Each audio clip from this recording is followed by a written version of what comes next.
ये तो देखने की बात होगी। लेकिन अमित शाह ने एक चेक तो दे ही दिया है, शह तो दे ही दिया है। शह लालू यादव पर भी है और शह नीतीश कुमार पर भी है। इसीलिए इस शतरंज में, बिहार के राजनीति के शतरंज पे अमित शाह का जो शह और मात का खेल चल रहा है, उसके सामने ये दोनों नेता धराशायी दिख रहे हैं। और अब दुश्मन के दुश्मन दोस्त हो गए हैं।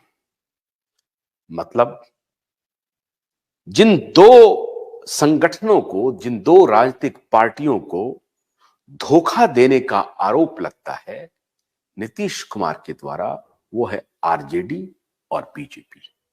अब बीजेपी और आरजेडी दोनों इकट्ठे हो गए। दोनों ये सोच रहे हैं कि साहब, ये किस प्रकार के व्यक्ति हैं, मुझसे भी समझौता कर लेते हैं, मुख्यमंत्री बन जाते हैं, आपसे भी समझौता कर लेते हैं, मुख्यमंत्री बन जाते हैं। इस बार ऐसा चलने न दिया जाए। और ये बहुत विश्वस्त सूत्रों के हवाले से मैं आपको ये बता रहा हूं कि इस बार बीजेपी और आरजेडी इस मुद्दे पर एक है। इसलिए आरजेडी वाले कांग्रेस की नहीं सुन रहे हैं और आरजेडी वाले चाह रहे हैं कि हम तेजस्वी यादव को इसी समय मुख्यमंत्री बना दें। और इस स्कीम में ललन सिंह उनके लिए विभीषण की भूमिका अदा कर रहे हैं। और ललन सिंह राज्याभिषेक करवाने के लिए पूरी कोशिश कर रहे हैं। इसलिए जो मैंने आपको कहा कि ललन सिंह और नीतीश कुमार के बीच में अविश्वास का ही एक विश्वस्त रिश्ता रहा है, चाहे वो 50 वर्षों का ही क्यों ना हो। डील हुई ललन सिंह और लालू यादव में कि चलिए, अगर हम तेजस्वी यादव को मुख्यमंत्री बनवा ही देते हैं तो हमें क्या। उन्हें ये कि अप्रैल महीने में मनोज झा और मीसा भारती दोनों का टेन्योर खत्म हो रहा है राज्यसभा का। ललन सिंह को मालूम है कि इस बार मुंगेर की सीट उनके लिए खतरनाक होने वाली है। मुंगेर से शायद वो जीत नहीं पाएंगे। दूसरे इलाके में अलग अलग कंटेंडर है, बहुत मुश्किल होने वाला है। ललन सिंह की राजनीति लगभग खत्म होने वाली है, क्योंकि जो जो अभी तक अध्यक्ष बने हैं उनका आपने हस्र देख ही लिया है। तो ललन सिंह की राजनीति बिल्कुल हाशिए पर है। सबसे ज्यादा अगर वल्नरेबल है तो नीतीश कुमार और ललन सिंह दोनों हैं। नीतीश कुमार भी खत्म होने की कगार पर हैं और ललन सिंह भी खत्म होने की कगार पे हैं। खत्म से मेरा तात्पर्य है पॉलिटिकल सिग्निफिकेंस, जिसको आप कहते हैं, राजनीतिक उपादेयता के हिसाब से। अब उनकी जो उपयोगिता राजनीति में है, इसके हिसाब से ललन सिंह भी अब चूकने वाले नेताओं की श्रेणी में खड़े हो जाएंगे। तो डील ये हुई थी कि ललन सिंह को राज्यसभा अप्रैल में भेज दिया जाएगा और खड़मास के बाद तेजस्वी को मुख्यमंत्री बना दिया जाएगा। तेजस्वी ने भी तैयारी कर ली थी।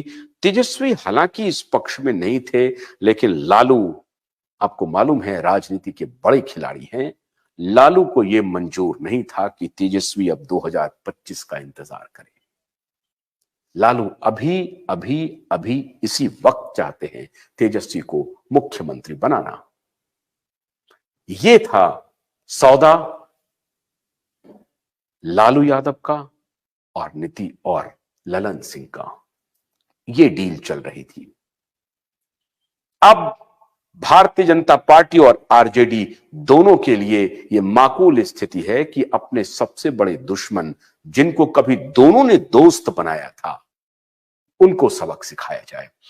इसीलिए भारतीय जनता पार्टी अगर इस बार नीतीश कुमार को अपने दरवाजे पर बुलाती भी है तो अपनी शर्तों पर बुलाएगी। सारे के सारे शर्त अब भारतीय जनता पार्टी के होंगे, नीतीश कुमार के नहीं होंगे, क्योंकि चेकमेट अमित शाह का है। और अमित शाह इस शतरंज में खुद को हारा हुआ खिलाड़ी नहीं बनने देंगे। इसलिए इंतजार कीजिए अमित शाह के आखिरी चाल का और भारतीय जनता पार्टी के आखिरी दांव का। जो कुछ भी भारतीय जनता पार्टी का दांव होगा वो अमित शाह का दांव होगा। इसलिए अमित शाह का चाल कितना कामयाब होता है ये आने वाला वक्त बताएगा।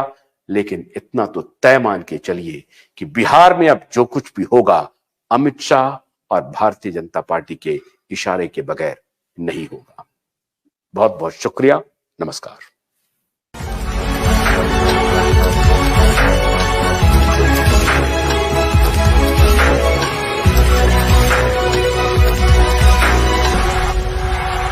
भोलानाथ का ब्रश कटर एक बैटरी चालित मशीन है जिसका चार्जिंग समय 3.5 घंटे है। यह 6 से 8 घंटे के प्रभावशाली संचालन समय का दावा करता है, जिससे यह एक बार चार्ज करने पर 16,000 वर्ग फुट गेहूं या चावल के खेतों को कुशलतापूर्वक काट सकता है, जबकि इसका पेट्रोल समकक्ष व्यक्ति उसी कार्य के लिए 1,000 रुपए मूल्य का पेट्रोल खर्च करता है। भोलानाथ का ब्रश कटर एक बैटरी चालित मशीन है जिसका चार्जिंग समय 3.5 घंटे है। यह 6 से 8 घंटे के प्रभावशाली संचालन समय का दावा करता है, जिससे यह एक बार चार्ज करने पर 16,000 वर्ग फुट गेहूं या चावल के खेतों को कुशलतापूर्वक काट सकता है, जबकि इसका पेट्रोल समकक्ष व्यक्ति उसी कार्य के लिए 1,000 रुपए मूल्य का पेट्रोल खर्च करता है।